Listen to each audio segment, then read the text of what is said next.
அல்ஹம்துலில்லாஹ்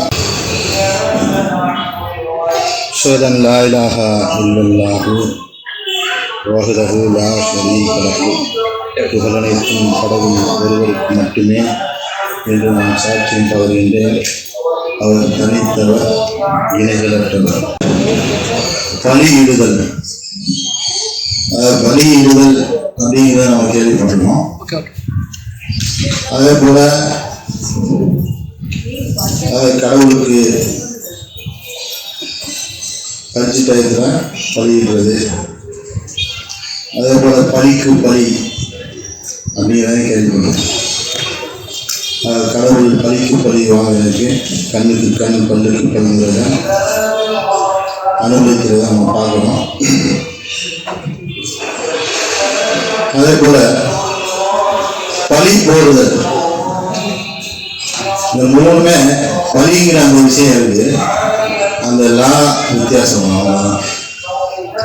இந்த பலி போடுதல் அப்படிங்கிறத பற்றி நாம இன்ஷால்லா இன்னைக்கு பார்க்கலாம். அதாவது ஒரு மனிதரை பற்றி நல்ல விதமாக சொல்வதற்கு பலி போடுறது அப்படின்னு சொல்ல மாட்டாங்க. ஒரு மனிதரை தவறாக சித்தரிப்பதற்கு அல்லது அந்த மனிதரை தவறான கண்ணோட்டத்தில் மற்றவர்கள் பார்ப்பதற்கு, அந்த மனிதனை தவறாக எல்லோரும் நினைக்கிறதுக்காக ஒரு மனிதர் மேல இன்னொரு மனிதர் பலி போடுறதை நம்ம பார்க்கலாம். இந்த பலி போடுதல் அப்படிங்கிறது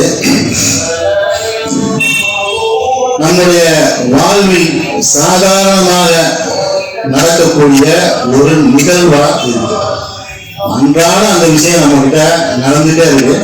ஆனா நம்ம அந்த விஷயத்த கவனத்துல எடுத்துக்காம அது தொடர்ந்து போறோம். இந்த பலி போடுதல்ங்கிறது எவ்வளவு மிகப்பெரிய ஒரு விஷயம் அப்படிங்கிறத நம்ம தொடர்ந்து பார்க்கலாம்.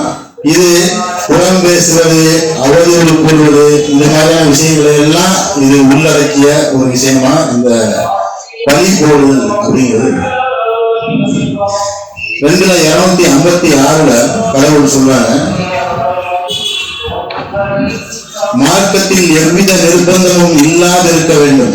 தவறான வழியில் இருந்து சரியான வழியானது இப்பொழுது பிரிந்துள்ளது. சாத்தானை பழித்துரைத்து மேலும் கடவுள் மீது நம்பிக்கை கொள்கின்ற எவரும் மிகவும் உறுதியான பிடிமானத்தை பற்றி கொண்டு விட்டார். ஒருபோதும் உடைந்திடாத ஒன்று கடவுள் செவி ஏற்பவர் சர்வமும் அறிந்தவர். கடவுள் என்ன சொல்றாருன்னா, யாரை பழித்துரைக்கணும் அப்படிங்கிறத கடவுள் நமக்கு சொல்றாரு. சாத்தானை பழித்துரைத்து கடவுள் மீது நம்பிக்கை கொள்வது அப்படிங்கிறதான் நமக்கு கடவுள் கற்றுக் கொடுக்கிறாரு. சாத்தானை பழித்துரைக்கிறது சாத்தானுடைய காரியங்களை, அவன் நம்மை தீண்டுவதை, அவனுடைய பாதையை அவன் என்கரேஜ் பண்ணுவதை, ஊக்கப்படுத்துவதை, அதையெல்லாம் பழித்துரைக்கணும் இந்த பூமியில அப்படிங்கிறத கடவுள் நமக்கு இந்த வசனத்தை சொல்றாரு. அப்போ மனிதர்கள் எப்படிப்பட்டவர்களா இருக்காங்க அப்படிங்கிறத நம்ம பார்த்தோம்னா, ஒருவரை ஒருவர் பழி போட்டுட்டே உன்னாலதான் இது நடந்துச்சு, நீ இப்படி பேசுறதுன்னா இது நடந்திருக்காது. இது சாதாரணமா நம்ம குடும்ப வாழ்க்கையிலே நம்ம சாதாரணமா, நீ இப்படி செஞ்சிடல அதுதான் அவங்களுக்கு இப்படி வருது. இதெல்லாம் ஏன்னா அந்த நிகழ்வை அவர்கள் ஏற்றுக்கொள்ள முடியாத ஒரு நிலையை அவங்க தள்ளப்படுறாங்க. நமக்கு நல்லது நடந்துச்சுன்னா, நம்ம வாழ்க்கையில நமக்கு நல்லது நடந்துச்சுன்னா, இது நம்முடைய திறமையால, என்னுடைய திறமையால கிடைச்சிச்சு, அல்லது என்னுடைய அறிவால் இதை நான் அடைந்தேன், அல்லது இது எனக்கு தகுதியான ஒன்றுதான் அப்படிங்கிறத மனிதன் என்ன செய்யறான்னா அதை அக்செப்ட் பண்ணிக்கிறான். இது நல்லது நடந்துச்சுன்னா அது என் மூலமா தான் அது நடக்குது, நான் தான் அதுக்கு பொறுப்பு அப்படிங்கிறத மனுஷன் என்ன செய்யறான்னா அந்த விஷயத்தை ஏற்றுக்கொள்றான். ஆனா கெட்டது நடந்துச்சுன்னா, ஒரு கெட்ட விஷயம் நடக்கும் பொழுது தன்னுடைய மனைவி மேலேயோ, குழந்தைகள் மேலேயோ, சொந்தங்கள் மேலேயோ, நண்பர்கள் மேலேயோ, அல்லது அந்த சூழ்நிலைகள், சந்தர்ப்பங்கள் மீது என்ன செய்யறாங்கன்னா பழியை தூக்கி போடுறாங்க. அங்க வந்து அவன் என்ன பண்ணான்னா எஸ்கேப் ஆகலாம், இந்த மாதிரியான மனிதர்கள் மீது அந்த பழியை போட்டுறான் அப்படின்றத நம்ம பார்க்கணும். இதுதான் நடக்கிற நிகழ்வா நம்ம பார்க்கிறோம்.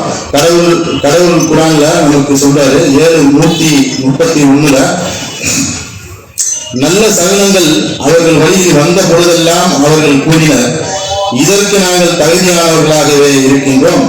ஆனால் ஒரு கஷ்டம் அவர்களை வருத்திய பொழுதெல்லாம் அவர்கள் மோசத்தையும் அவருடன் இருந்தவர்களையும் பழித்தனர்.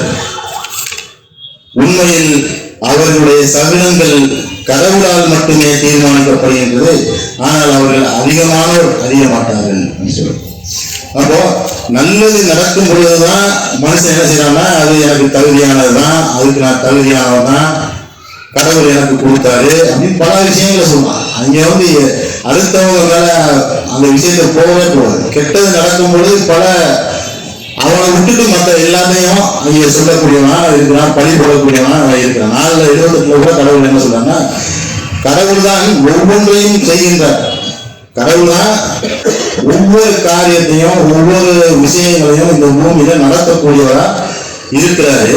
ஆனாலும் மனிதர்கள் என்ன செய்யறாங்க அப்படின்னா 4:28 நல்லது நடந்தால் அவர்கள் கூறுகின்றனர், இது கடவுளிடமிருந்து எனக்கு வந்தது. ஆனால் ஏதேனும் கெட்டது அவர்களை வருத்தினால் அவர்கள் உண்மை பழிக்கின்றனர்.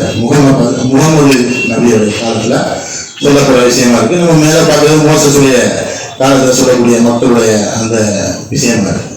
இது எல்லா காலங்களிலையும் இப்பயும் அந்த மாதிரியான விஷயங்கள் நம்ம மத்தியில தொடர்ந்து நடந்துகிட்டே இருக்கு. பழி போடுதல் அப்படிங்கிற அந்த விஷயம் தொடர்ந்து நடந்துகிட்டே இருக்கு. கெட்ட விஷயங்கள் நடக்கும் பொழுது யார் மேல தூக்கி பழியை போட்டுட்டு அவங்க எஸ்கேப் ஆயிடுறாங்க அப்படிங்கிறத நம்ம பார்க்கிறோம். அப்போ தவறான விஷயங்களுக்கு கூட ஒரு விஷயம் உண்மையிலே ஒருத்தர் தப்பு பண்ணிருக்காரு, அவர் தப்பு பண்ணியிருக்காரு அப்படிங்கறத கூட பழியா போடக்கூடாது, அதாவது பழி போட்டு அந்த சொல்லக்கூடாது அப்படிங்கிறத கடவுள் நமக்கு சொல்றாரு. அவர்கிட்ட சுட்டி காமிக்கலாம் அல்லது அவருக்கு நல்ல விஷயங்களை போதிக்கலாம். ஆனா அந்த விஷயத்தை குறித்து பழி போடுதல் அப்படிங்கிற ஒரு விஷயம் இருக்கு இல்லையா, அதை வந்து நீங்க செய்யக்கூடாது அப்படிங்கிறத நம்ம 12:32 பார்க்கலாம். அவர் கூறினால், காதல் வசப்பட்டு விட்டதாக என் மீது பழி கூறினீர்களே, அந்த ஒருவர் இவர்தான். நான் உண்மையில் அவரை வசீகரிக்கவே முயன்றேன், ஆனால் அவர் மறுத்து விட்டார். அந்த அரசுடைய மனைவி அவங்க சொல்றதை நம்ம பார்க்கலாம். ஆனா அவங்க உண்மையிலே வசீகரிக்க பார்க்கிறாங்க. ஆனா அவங்க சொல்லும் பொழுது என்ன சொல்றாங்கன்னா, இந்த மாதிரி நீ பழி போட்டியில்ல, அதுக்கு பின்னால் ஒரு காரணம் இருக்கு. என்ன காரணம்னா, அவரை நீ வந்து பாரு, அவர் எப்படி இருக்காரு, அவருடைய அழகை வந்து பாருங்க, நீங்க என் மேல பழி போட்டீங்கல்ல, அதனுடைய காரணம் இருக்கு அப்படிங்கிறத நம்ம பார்க்கலாம். அப்ப அந்த இடத்துல கூட பழி போட்டு பேசக்கூடாது அப்படிங்கிறத நம்ம பார்க்கிறோம். அதே போல மறு உலகில் ஒருவருக்கு ஒருவர் பழி போட்டுக் கொள்றாங்க அப்படிங்கிறத குரான்ல நம்ம பார்க்க முடியும். அதாவது இந்த பழி போடுதல் படம் இருக்கு இல்லையா, இந்த பழி போடுதல் படம் தொடர்ந்து மறு உலகம் வரை தொடர்ந்து அந்த நிகழ்வு நடந்துகிட்டே இருக்கு அப்படிங்கிறத கடவுள் இங்க சொல்றாரு. அதாவது 7:38 பார்த்தோம்னா, அதாவது நரகத்தில் ஒவ்வொரு கூட்டமும் உள்ளே நுழையும் பொழுது அதற்கு முன்னால உள்ள அந்த கூட்டத்தை பார்த்து அவங்க சொல்றாங்க, உங்களாலதான் நாங்க வந்து நரகத்துக்குள்ள வந்துட்டோம், கடவுளே இவங்களுக்கு வந்து 2 மடங்கு தண்டனை கொடுங்க அப்படின்னு சொன்னாங்க. ஒவ்வொரு கூட்டம் உள்ள நுழையும் பொழுது அவர்களுக்கு முன்னால் இருக்கக்கூடிய அந்த மக்களை நோக்கி அவர்கள் பழி போடக்கூடியவர்களா அவங்க இருக்கிறாங்க. நரகத்துல கூட அந்த விஷயம் அவங்களுக்கு தொடர்ந்து நடக்குது. அப்ப கூட அவங்க என்ன செய்யறாங்கன்னா, நான் வழிகேட்டுல நான் போயிட்டேன் அப்படிங்கிறத அவங்க ஒத்துக்கணும். அப்ப கூட பழி போடக்கூடிய அந்த நிலைக்கு தான் அவங்க தள்ளப்படுறாங்க. அந்த மைண்ட் செட்டோட தான் இருக்கிறாங்க அப்படிங்கிறத நம்ம பார்க்கிறோம். அதே போல 14:22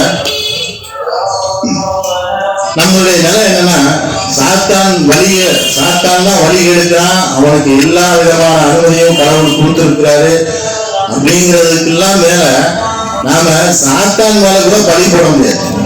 அதே உண்மை இல்லையா, சாத்தான் தான் பல விஷயங்களை செய்யலாம் இந்த பூமியில. ஆனா சாத்தான் மேல நம்ம பழி போட முடியாது அப்படிங்கிறத கடவுள் நமக்கு சொல்றாரு. அதாவது மறுபடியும் வந்து சாத்தான் என்ன சொல்றாங்கன்னா, சாத்தான் எங்களை வழிகெடுத்துட்டான் அப்படிங்கும் போது சொல்லும் பொழுது சாத்தான் என்ன சொல்றான், நான் எதுவுமே செய்யல, நான் உன்னை சும்மா கூப்பிட்டேன், அவ்வளவுதான், நான் உன்னை சும்மா கூப்பிட்டேன், அதனால நீ என் மேல பழி போடாத, உன்னைய நீனே பழி போட்டுக்க அப்படின்னு சொன்னான். உன் மேல நீனே பழி போட்டுக்க, என் மேல பழி போடாத, நான் அதுக்கு பொறுப்பு இல்லை, நான் ஜஸ்ட் கூப்பிட்டேன் அவ்வளவுதான் அப்படிங்கிறத சொல்றான். அப்ப சாத்தான் மேல கூட அந்த பழி போடுறது செல்லாது அப்படிங்கிறத நம்ம பார்க்கணும். இன்ஷால்லா தொடர்ந்து பார்ப்போம். கடவுளின் அல்ஹம்துலில்லாஹ் ஷஹது லா இலாஹா இல்லல்லாஹ் வஹ்தஹு லா ஷரீக லஹு. புகழனைத்தும் கடவுள் ஒருவருக்கு மட்டுமே என்று நான் சாட்சியம் பகர்கின்றேன். அவர் தனித்தவர், இணையவர். 75:2 கடவுள் என்ன சொல்றாருன்னா, மேலும் பழி போடும் ஆன்மாவின் மீது நான் ஆணையிடுகின்றேன். இங்க ஒரு கணவன் மனைவிக்கு இடையில விபச்சார குற்றச்சாட்டு வரும்பொழுது அங்க அவங்களுக்கு சாட்சிகள் இல்லைன்னா அவங்க கணவன் கடவுள் மீது ஆணையாக அப்படிங்கிறத 3 வாட்டி சொல்லணும் அப்படின்னு சொல்றாரு. அதே மாதிரி மனைவியை சொல்லணும் அப்படிங்கிறத நம்ம பார்க்கணும். ஆனா கடவுள் என்ன செய்யறாருன்னா, சில விஷயங்களை குறிப்பிட்டு இவற்றின் மீது நான் ஆணையிடுகின்றேன் அப்படின்னு சொல்றாரு. அதே போல 75:2 என்ன சொல்றாருன்னா, பழி போடும் ஆன்மாவின் மீது நான் ஆணையிடுகின்றேன் அப்படின்னு சொல்றாரு. ஏன் அப்படி சொல்றாரு? இதை போல பல இடத்துல நம்ம குர்ஆன்ல பார்க்கலாம். இந்த ஆணையிடுகின்றேன், இவற்றின் மீது சத்தியம் செய்கின்றேன் அப்படின்னு கடவுள் சொல்றாரு. இது எல்லாமே எப்படிப்பட்டதா இருக்குன்னா, நம்ம அன்றாடம் காணக்கூடிய நம் கண் முன்னே இருக்கக்கூடிய ஒரு சத்தியமான ஒரு நிகழ்வா இருக்கு அப்படிங்கிறத பார்க்கலாம். உதாரணமா, நட்சத்திர மண்டலங்களின் மீது நான் சத்தியம் செய்கின்றேன், ரோஜா வண்ண அந்தி பொழுதின் மீது நான் சத்தியம் செய்கின்றேன். அதே போல நிலவின் மீது நான் ஆணையிடுகின்றேன், நரகத்தின் மீது நான் ஆணையிடுகின்றேன். இப்படி பல வசனங்கள் நம்ம குர்ஆன்ல பார்க்கலாம். இதெல்லாம் கடவுள் என்ன செய்யறாருன்னா, அவருடைய படைப்புகள் மீத சத்தியம் செய்யக்கூடிய அந்த நிலையை நம்ம பார்க்கிறோம். ஏன்னா இது நம்ம கண் முன்னால பார்க்கிற ஒரு நிகழ்வா அந்த நிகழ்வு இருக்கு. அதை வச்சு கடவுள் என்ன செய்யறாருன்னா, நீ இதை சத்தியம் செய்யறேன் அப்படிங்கிறத சொல்றாரு. இது மட்டும் இல்ல, தொடர்ந்து இந்த விஷயத்தை நம்ம இன்னும் எப்படி புரிஞ்சுக்கலாம் அப்படின்னா, 51:20-23 வரைக்கும் நம்ம பார்த்தோம்னா, இந்த பூமி கடவுளின் அத்தாட்சிகளால் நிறைந்துள்ளது. பூமி எங்கும் கடவுளின் அத்தாட்சிகள் ஏராளமா நிறைஞ்சிருக்கு. வானம், பூமி, அவற்றுக்கு கிடைப்பட்ட ஒவ்வொன்றும் கடவுளின் அத்தாட்சிகள் நிறைந்ததா இருக்கு அப்படிங்கிறத சொல்லிட்டு என்ன சொல்றாருன்னா, உங்களுக்குள்ளேயும் கடவுளின் அத்தாட்சிகள் இருக்கின்றது, நீங்கள் பார்க்கவில்லையா அப்படின்னு கேட்கிறார். உங்களுக்குள்ளேயும், ஒவ்வொரு மனிதர்களுக்குள்ளேயும் கடவுளுடைய அத்தாட்சிகள் இருக்கு அப்படிங்கிறத சொல்றாரு. தொடர்ந்து சொல்லிட்டு வரும்போது என்ன சொல்றாருன்னா, வாழ்வாதாரமும் வாக்களிக்கப்பட்ட ஒவ்வொன்றும் வானத்தில் இருந்து வருகின்றது. உங்களுக்கு வழங்கக்கூடிய வாழ்வாதாரங்களும் உங்களுக்கு வாக்களிக்கப்பட்ட ஒவ்வொரு விஷயமும் வானத்திலிருந்து வருகின்றது. இது எப்படிப்பட்டது என்றால், வானம் மற்றும் பூமியின் இரட்சகர் மீது ஆணையாக நீங்கள் பேசுகின்றீர்கள் எனும் நிதர்சனத்தை போல் இது அவ்வளவு சத்தியமானதாகும். அப்போ இதை சொல்லிட்டு தான் நம்ம அந்த விஷயத்த சொல்றாரு. நீங்க எப்படி பேசுறீங்க, நீங்க பேசுறது எப்படி சத்தியமோ அதை போல இது எல்லாமே சத்தியம்தான். அந்த மாதிரி சத்திய நிகழ்வை குறிப்பிட்டு அதன் மீது ஆணையிடுகின்றேன், அதன் மீது சத்தியம் செய்கின்றேன் அப்படின்னு நமக்கு கடவுள் சுட்டி காட்டுறதை நம்ம பார்க்கிறோம். தொடர்ந்து நாம் ஏன் இந்த மாதிரி ஒருத்தர் பழி போட்டுக்கிட்டே நம்ம இருக்கோம் இல்லையா? நம்ம அந்த காரணத்தை நம்ம யோசிக்கணும் இல்லையா? ஏன் நம்முடைய செயல்பாடுகளின் மூலமாக தான் நமக்கு கெட்டது நடக்கு. நம்முடைய செயல்பாடுகளின் பின் விளைவுகளா நமக்கு நடக்குது. நம்முடைய கரங்களால் நாம தேர்ந்தெடுத்து கொண்டோம், அதனால இது நடக்குது அப்படிங்கிற அந்த சிந்தனையை தாண்டி நாம் ஒருவருக்கொருவர் பழி போடுறோமே ஏன் அப்படின்னு நம்ம யோசனை. ஏன் அந்த மாதிரி நடக்குது அப்படின்னா, நமக்கிடையில உள்ள பொறாமையா இருக்கலாம், அல்லது தன்னை நல்லவன் என்று நிரூபிப்பதற்காக நான் நல்லவன் தான்ப்பா அப்படிங்கிறத நான் நிரூபிக்கிறதுக்காகவே நான் ஒருத்தங்க பழிய போடுவேன். அந்த மாதிரியான ஒரு நிகழ்வின் அடிப்படையில் இருக்கலாம். அல்லது ஒரு பிடிக்காதவன், நமக்கு மனசளவில் பிடிக்காது, அவன் மேல எந்த தப்புமே இருக்காது, அந்த மாதிரி நிறைய பேர் நம்ம பார்க்கலாம். அதாவது அவன் நமக்கு எந்த தீங்கும் செஞ்சிருக்கவே மாட்டான், ஆனா அவன் பார்த்தாலும் நமக்கு பிடிக்காது. ஏன்னா மனித மனோபாவம் அப்படி இருக்கு பாருங்க. அப்போ இந்த மாதிரி பிடிக்காதவனை இன்னும் கெட்டவனா போக்கஸ் பண்றதுக்காக அவன் மேல இல்லாத பழி போடுறது அப்படிங்கிறது நடக்குது இந்த பூமியில. அதே போல தன் மேல உள்ள தவறுகளை மூடி மறைப்பதற்கு, அந்த தவறுகளை ஒண்ணும் இல்லாமல் ஆக்குவதற்கு அந்த காரியத்தை மற்றவர்கள் மேல தூக்கி பழிய போடுறத நம்ம பார்க்கணும். இதை தாண்டி விட்டு கொடுக்கும் மனப்பான்மை நம்ம கிட்ட இல்ல அப்படிங்கிறத நம்ம பார்க்கணும். அதாவது கடவுள் என்ன சொல்றாருன்னா, விட்டு கொடுப்பது நன்னறிக்கு மிகவும் நெருக்கமானது அப்படின்னு சொல்றாரு. ஒரு பயபக்தி, ஒரு நன்னறிக்கு மிகவும் நெருக்கமான ஒரு செயல் என்னன்னா விட்டு கொடுப்பது. அதாவது கடவுள் என்ன சொல்றாருன்னா, மன்னித்து அவர்களை விட்டு விடுங்கள் அப்படின்னு சொல்றாரு. மன்னிக்கிறது மட்டும் இல்லாம அந்த விஷயத்தை நீங்க விட்டுருங்க, மறந்துடுங்க அப்படின்னு சொல்றாரு. அது மாதிரி விட்டு கொடுக்கும் தன்மை மனிதரிடம் இல்லாத காரணத்தினால பழி போடக்கூடிய அந்த நிகழ்வு அன்றாடம் நடந்துகிட்டே இருக்கு நம்ம மத்தியில. இந்த விட்டு கொடுப்பது நன்னறிக்கு மிகவும் நெருக்கமானது அப்படிங்கிறது என்னன்னா, அதாவது இப்போ கடவுள் உங்களுடைய பிடரி நரம்பிற்கும் மிகவும் சமீபத்தில் இருக்கின்றார் அப்படின்னு சொல்றாரு. அந்த அளவுக்கு நெருக்கத்துல உள்ள விஷயம் நன்னறி பயபக்திங்கிற அந்த விஷயத்துக்கு இந்த விட்டு கொடுப்பது அப்படிங்கிறது ரொம்ப நெருக்கமான ஒரு விஷயமா இருக்கு. அந்த விஷயத்தை நம்ம கத்துக்கிட்டோம்னு வச்சுக்கோங்களேன், இந்த மாதிரி பழி போடுற அந்த மேட்டரை நம்ம கிட்ட வர ஓகே ரைட் அப்படின்னு போயிட்டு நம்ம வச்சுக்கோங்க. இந்த பழி போடுறது, புறம் பேசுறது, அவதூறு பேசுறது, இந்த மாதிரியான சிந்தனைக்கு நம்ம வரணும். அப்போ இன்னும் மேலதிகமா நம்ம பார்த்தோம்னா இந்த பழி போடுறத பத்தி, ஒருவர் மீது ஒருவர் பழி போடுறது அதாவது சாதாரண நிகழ்வா நடந்துட்டே இருக்கு. நம்ம யோசிச்சு பார்த்தோம்னா தெரியும், நம்மளுடைய வாழ்க்கையில நம்ம டெய்லி நம்ம அந்த விஷயத்த அனலைஸ் பண்ணிட்டே இருக்கணும். யாரு நம்மளுடைய காரியங்கள் சரியா ஆகலன்னா, நீங்க எப்ப அந்த விஷயத்த நீங்க அனலைஸ் பண்ணணும்னா, நம்ம கிட்ட ஒரு தோல்வி வந்தா, நமக்கு ஒரு கஷ்டம் வந்தா, நாம ஒரு விஷயத்தை இழந்துட்டா, அப்ப நம்ம என்ன வார்த்தைகளை பயன்படுத்துறோம் அப்படிங்கிறத நம்ம பார்க்கணும். நம்ம சந்தோஷமா இருக்கும் போதெல்லாம் நம்ம அதை பயன்படுத்த மாட்டோம் இல்லையா?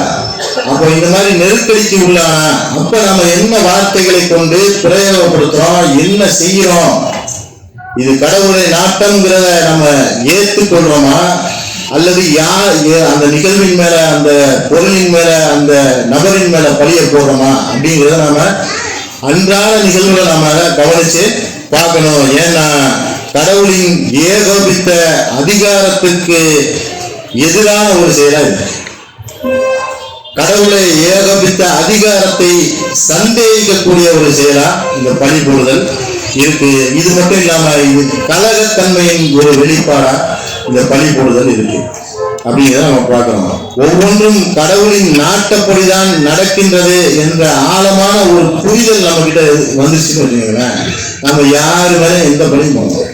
ஏன்னா பழி போடுறதுனால என்ன பயன் இருக்கு? கடவுள் என்ன சொல்றாரோ, சாத்தானை பழித்துரைக்கணும்னு கடவுள் சொல்லும் பொழுது மனிதர்கள் என்ன செய்யறாங்கன்னா, சாத்தானை பழித்துரைக்கிறதே கிடையாது. சாத்தான ஃப்ரெண்டா வச்சுட்டு மற்ற எல்லாத்தையும் பழித்துரைக்கக்கூடியவங்களா, பழி போடக்கூடியவங்களா இருக்கிறத நம்ம பார்க்கிறோம். அந்த மாதிரியான ஒரு நிலையிலிருந்து, அதாவது பழி போடும் ஆன்மாக்கள் அப்படிங்கிறத கடவுள் அந்த மாதிரி பழி போடும் ஆன்மாக்களா இல்லாம இந்த பூமியில சாத்தானை பழித்துரைத்து கடவுளின்பால் நாம் அனைவரும் மீண்டு அவருடைய சாம்ராஜ்யத்துக்குள்ள நுழையணும் இல்லாமல்ல அந்த கடவுளை இறங்கி பிரார்த்தித்து இந்த உரையை நிறைவு செய்கின்றேன். ஹக்கீம் முஸ்ஸலாம் தொழுகை நிலைநாட்டும்.